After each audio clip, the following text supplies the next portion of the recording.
Welcome to the Backyard Professor Responds videos. This is a wild and crazy subject for me. I'm not going to lie to you. I want to discuss remote viewing yet again. I briefly touched on it in previous videos. Now, those of you who have kept up with remote viewing know that Daz Smith is one of the premier leaders in the field. He is actually a professional remote viewer, having done it for some 29 years. He has an extremely interesting and he covers an enormous amount of topics in this particular interview. And there was a couple of items that I thought it would be fun to at least give my reaction to, share some of my thoughts about. I have never remote viewed. I must confess, this to me used to be in the realm of complete woo-woo. And I'm not sure it's moved the needle that much listening to Daz Smith in this interview. If I recall correctly, Daz Smith has also been interviewed by none other than Richard Dolan. And he's really down-to-earth, credible UFO researcher. And even Richard Dolan became convinced that remote viewing indeed was happening and that it's a real event. Now, I'm not saying yes or no. I'm still in the process of researching it, studying it, learning about it, etc. I have not done it myself. No, I have not taken classes. Here's my suspicion. I always say, well, I want to find what's real, right? In this realm, it's beyond classical science, but there is so much with this whole UFO subject that is beyond classical science that I tell myself I have to stretch, right? You know, when you watch a science fiction movie, you suspend a disbelief so that you can get immersed in the story. I mean, that's the whole thing of Star Wars, that trilogy. It's the whole thing with Marvel Comics and the Avengers, etc. Doctor Strange, multiverse, quantum physics with Ant-Man and Spider-Man and all that, all of them, Thor, Iron Man. And so is this the same type of thing? I suspect it is. I just have not gotten to that point yet. Periodically, I do get a wild nose up my hair, and periodically, boy, I get a wild hair up my nose and I look into it. Somewhat with trepidation, somewhat with amusement, realistically more skepticism than belief. That's just how I'm made at this point. I'm attempting to study all sides, and in the process, when I study something that just is not valid in my mind. I mean, I haven't gone as far yet as to seriously look into Bigfoot. UFOs is a strange enough topic, right? But Loch Ness Monster, there's all kinds of crazy ideas out there. Or are they crazy? Are we just so normal that as a human species, we've become rather blasé, bland, and boring, and we're lowering our own IQs instead of exploring other dimensions? I mean, that could be a realistic situation. So in the spirit of investigation a little bit more, I'm not going to be thorough. There are a few ideas, several ideas here that I really need to at least talk it out just a little bit. And sincerely, those of you, again, who know Daz Smith, you realize this man is the pinnacle. And he's really, quite frankly, down to earth. He is attempting to be as scientific with it as he can and down to earth. And he doesn't put up with ridiculousness either. And I can hear it now. There's going to be some who's roaring with laughter saying this whole idea is ridiculous. I empathize with that, but it doesn't mean it's fake. Ridiculous does not equal fake. Because Einstein's relativity, I've got news for you. That was pure hokum ridiculous. And yet it ended up being accurate and scientific. The quantum physics, I am so not bluffing. That is patently ridiculous. But that doesn't mean it's a synonym for false. So with that idea, let me give you a couple of ideas. I believe you talked about the energy of the craft, and if I recall correctly, you also described characteristics of the non-human being. Yeah. If I recall correctly, you suggested that they were peaceful. Yeah. I mean, most of the, because I've done many of these for different people now, these non-human targets, and they all the ones that I've seen anyway, seem to have a non-aggressive is the best word, I think, attitude towards us as humans. In some cases, though, I have to say the attitude coming from the non-humans is quite sterile in its approach. It's a bit like when you go to see a doctor and they're trying to treat you and talk to you, but they're not trying to get emotionally involved with you and get personal in any way. So in some cases there is that kind of thing going on, but in other cases, I guess it's like when you interact with any kind of human on the internet or anything. Some people, you gel with and you get on better than others. So some of them have been a bit more friendly towards us than others. Some of the others have been a bit more sterile, but generally they seem to be looking at us as an experiment, as something that they tend, in several of the interactions I've had, they've indicated that it's like we're their project. So, and they tend they've said it in a way that they're like gardeners and they're tending us, and we're the garden that they're looking after. Oh, well, that's a beautiful metaphor. And are there different types of beings? I want to stop it there for a minute because that is quite the interesting metaphor. And the reason I wanted to share this with you is because there is still an ongoing argument, a debate among us humans in our unfortunate, rather dismal ignorance of what kind of beings are these. Are they angels or demons? Is there a great deception going on, or is there a great revelation occurring? There are some who have equated this idea of being visited from heaven by more powerful beings. We would say more technologically advanced for our modern view, right? But they're saying, well, these more powerful beings, they might be angels giving us excellent revelation instead of demons being deceptive. And so, I mean, we still have various points of view on all of these issues. I think it's interesting that Daz Smith says in his remote viewing, and apparently in his remote viewing, he has had interactions with non-human intelligence, with the aliens. And for the most part, they seem to be pretty blasé with us, interested, but not overly involved. And so I think that's interesting because there are others who also have come to that conclusion. So I just wanted to throw that out there.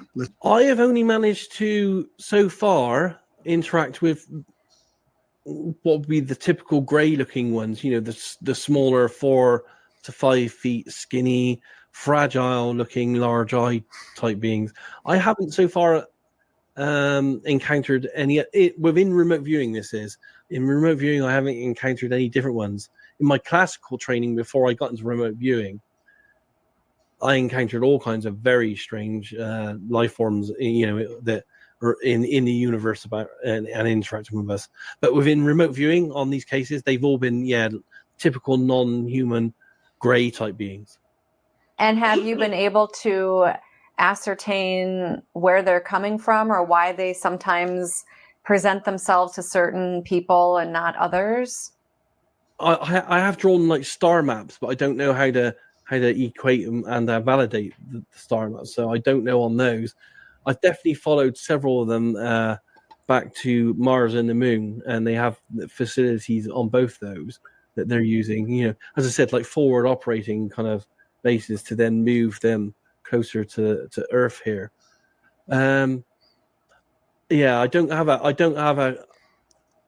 a complete direction of exactly where they're coming from. You know, like some abductees have named star systems like Sirius and Reticuli B and all that kind of stuff, because it hasn't been my tasking to follow them back properly to determine that. I haven't done that. That would need a larger scope project to do that, and it's not. Yeah, it's not something I know. As I said, I've drawn a couple of star maps that maybe someone could have a look at and see if they could match it up to the sky. But yeah, it's not something I can determine on that one. All I can know is they're not. I say they're not from here, but they've been here as long as we have, maybe even longer than we have. So, you know, that's debatable on whether they're whether they're alien and whether they're alien or non or multi-dimensional. Again, they're both. Right. Like, do they sometimes transform into what we perceive as physical? Or I'm learning from Robert Temple in A New Science of Heaven that it's some form of plasma, apparently. He says something. I'm not going to hide it from you. I find this hard to swallow. They have bases. They have facilities on both the moon and Mars. Yeah. Now, on the other hand, I recognize there has never been. I mean, there's a lot of telescopes looking at Mars now, you know, and some of those telescopes are pretty blasted large, and that doesn't mean we can see the facilities, right? We sent a rover there, but the rover has covered less than 1% of the Martian surface. So, yeah, I get it. It's seriously unlikely, even if there actually is a facility there, if it would actually find it. On the moon, the disadvantage with the moon, ironically and interestingly enough, is we only ever see one side of it because it rotates as fast as it goes around us. So we never see the other side of the moon. Perhaps that is where, and others have said that is where, some of these aliens have facilities. And I've heard the stories about the astronauts. They went hopping along onto the dark side of the moon, and they saw those facilities, and it scared them spitless, so they came bopping back and decided to keep it hush-hush, etc. So we get all kinds of types of information like that. In a remote viewing setting, though, he's trying to trace back the origin of the beings that he is either seeing in their craft or with the beings, and it takes him to the moon or maybe the Mars. It obviously takes him farther out into the universe to where he has actually drawn a star map. I have not seen that star map. It might be interesting to see if we could trace it to somewhere in the sky. But it's remarkable because it's this kind of material that whets our appetite. It stimulates our creativity and our imagination. It raises our BS meters if we're extremely skeptical. It causes us to be curious if we really want to know. And so we will begin to focus more of our studies in this particular area, etc. And that's the one reason I wanted to share this idea with you. I personally was very appreciative of it. I sincerely don't know what to think. For now, I'm going to say unlikely, but I'm not going to shut it off, you know. But let's keep going about what he says about the craft. This is quite remarkable. Yeah, both the craft and the non-humans in pretty much all the cases that I've looked at are at times or I don't know if it's at will or if it's part of a process of movement or something, but they are or can be physical and non-physical, and I think that is at will. I think by using their mind or some kind of connection, they can make themselves as physical beings non-physical. But when they're in the craft, they can, or the craft actually becomes. Craft is a bit of a weird word as well. I'm not sure that's the right word for it. The vehicle can be non-physical as well. It's hard, you see, because in the interactions that I had, it's very hard trying to determine this technology and understand it and describe it in our way of thinking. Yeah. But the craft, the tools that they use as well, physical tools, and the occupants or drivers or whatever you want to call these beings, they're all symbiotically connected. And it's very strange because as a remote viewer, you're saying to yourself, okay, I'm going to touch the craft. It feels slick, it feels soft, it feels like slippery, it feels like it's ceramic, it feels cold to the touch, it feels like it's made of multiple layers. And then you're picking up kind of feelings from this at the same time, and you kind of start to notice that the craft itself is sentient and it's kind of communicating with you. Yeah.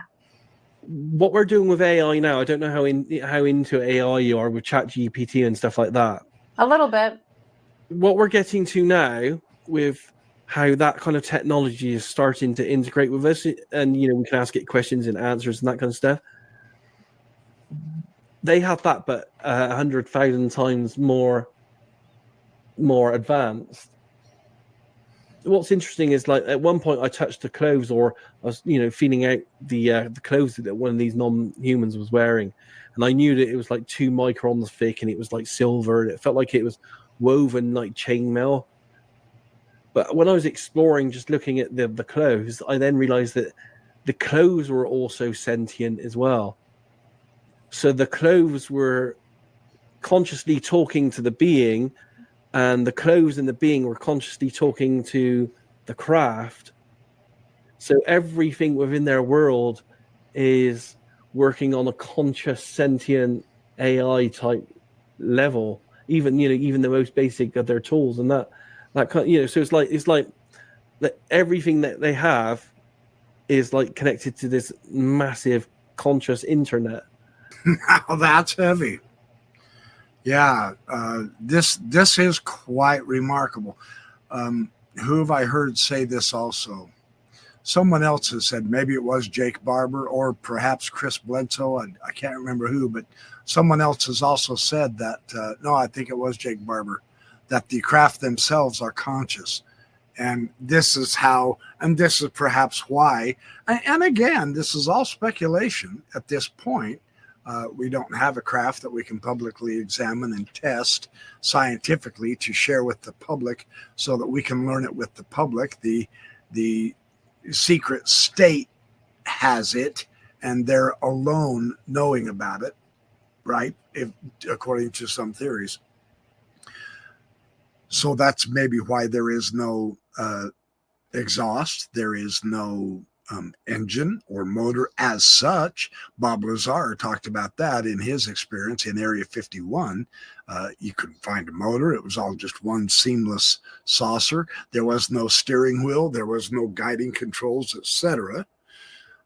Because these beings are flying these with their minds and the sentient being of the craft itself. Now, I've often wondered, if they have that kind of a mental capability, why would they need to be in craft? They could just use themselves. Well, there's nothing saying they're not doing that as well, because they do float and they do zip around and disappear. I thought it was quite remarkable how he talks about the dichotomy of the physical and the non-physical, and yet somehow those two are wed together into a unified whole of, depending on what the alien needs it to be, if he does need it to be physical and non-physical. And once again, of course, it comes down to, how do we describe the physical? Yeah, because you get to a certain level and physical loses its meaning, and yet the smaller we go, the physical loses its meaning, and yet we are all made of that smaller stuff.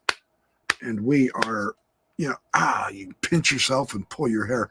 We're very what we label physical, but the small stuff that we are made of, the atomic and subatomic stuff, loses its meaning as physical in the quantum realm. And, that stuff gets kind of spooky, kind of weird, kind of interesting. And you say, oh, no, none of that's real.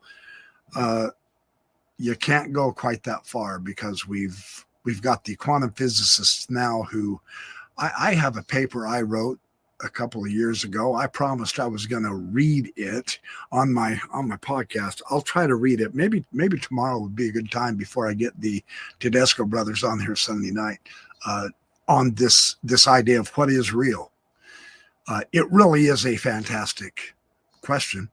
It's too bad we don't have any fantastic answers.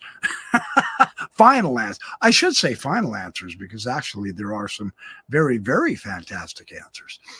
So I will try to read that paper tomorrow for a video. That way you can kind of get a feel for this weirdness of stuff. So let's keep going. This is quite remarkably interesting at this point, in my opinion.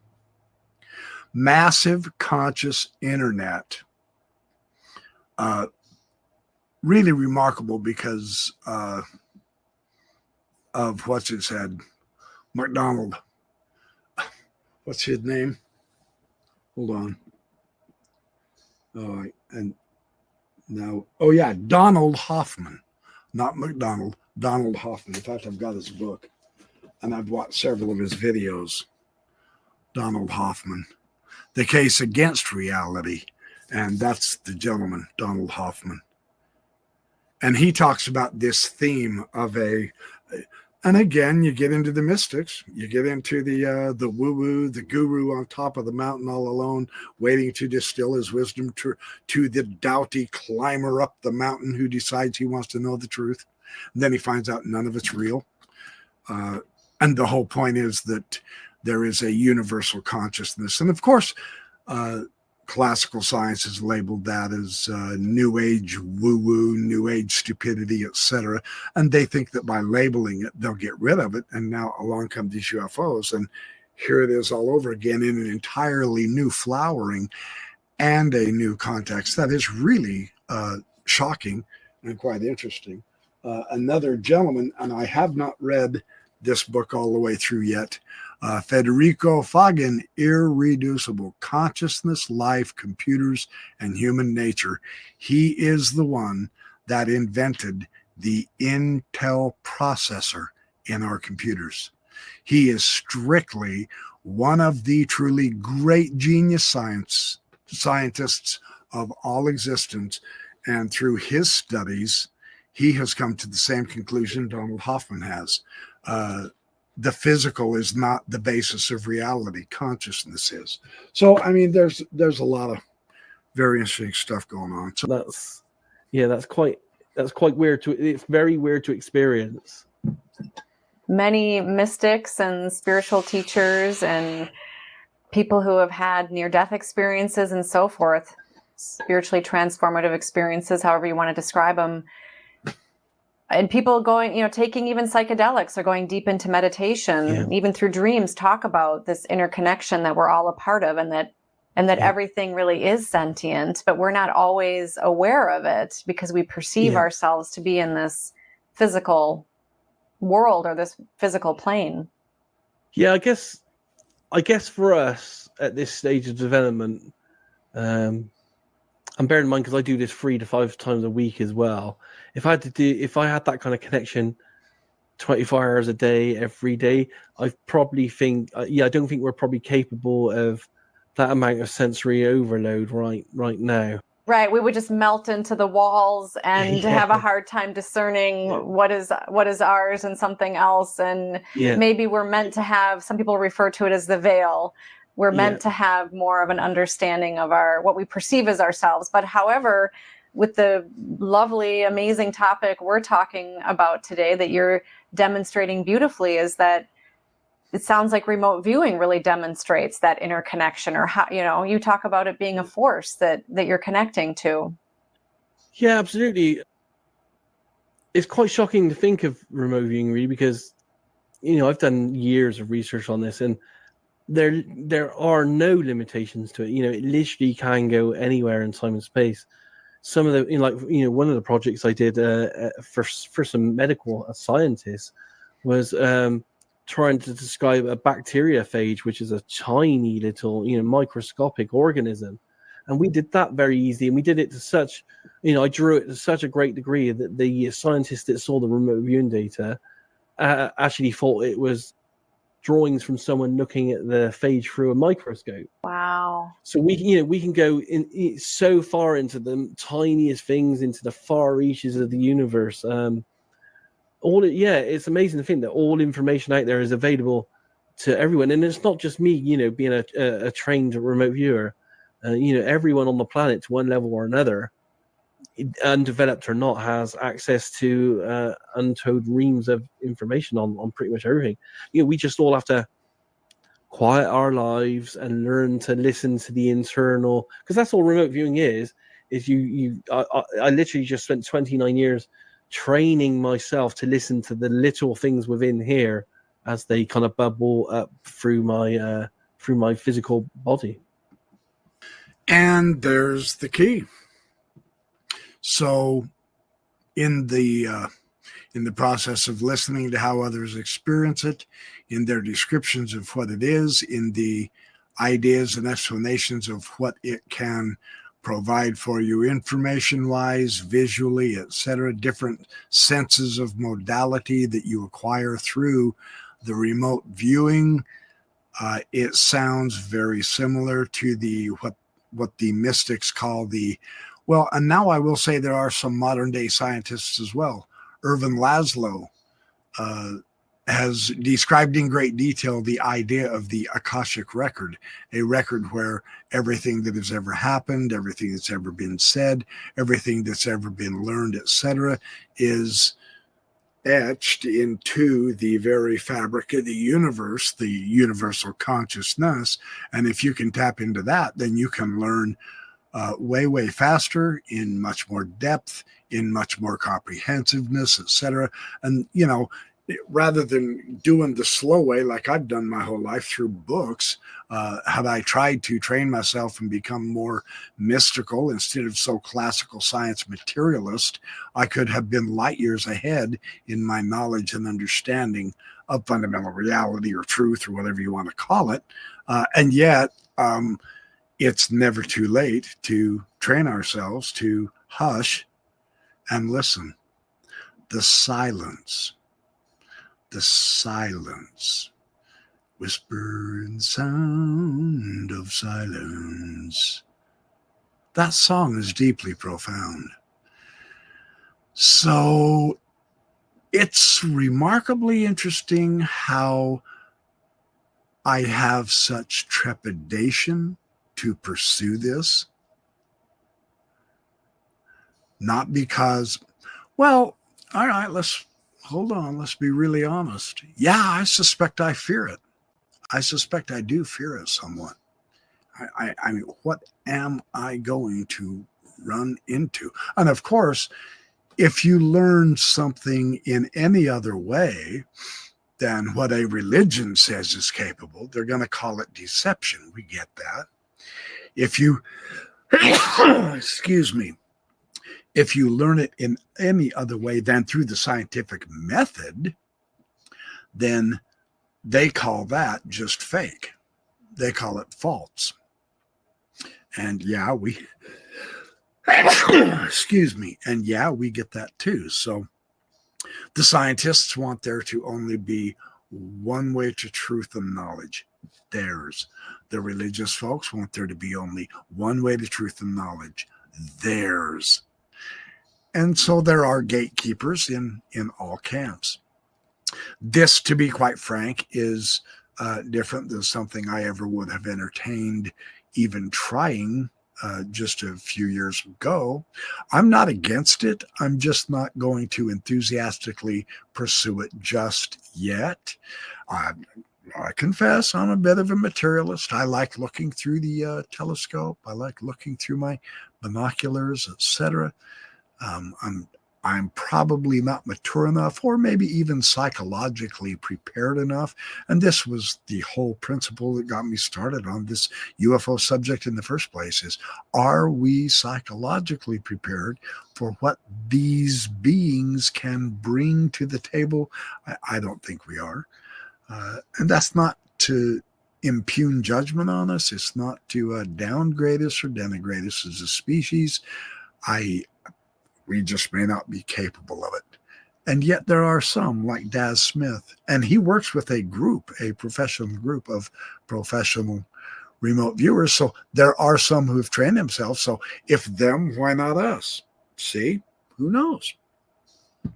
Fun topic, very interesting subject. I just wanted to share a couple of ideas with you to stimulate your neurons in your brain, because I love doing that too in our quest for truth, trying to, instead of just looking at the type of stuff that just confirms what we already believe, it's fun to look at all views. For me personally, that's the best way to not only a rounded out knowledge, but a good cross check and a balance to keep you centered. This is the great principle of the Kabbalah, the Jewish Kabbalah, that has the 10 spheres, 4, 5, 6, 7, 8, 9, 10. The 10 spheres, they call it Sephirot, on their Kabbalistic tree of life. And one of the most fundamental, and it's so interesting because you say, yeah, that's so basic and fundamental that it's obvious. It's not obvious. I studied Kabbalah for quite a while before this really dawned on me. And in the Kabbalah tree of life, the 10 Sephirot, the spheres, are connected with the paths. And notice, if you look vertically, there's a column of 3, then the middle column of 4, then the right column of 3. So you have a left column, a middle column, and a right column. One is called the pillar of severity on the one side. The other one is called the pillar of mercy on the other side.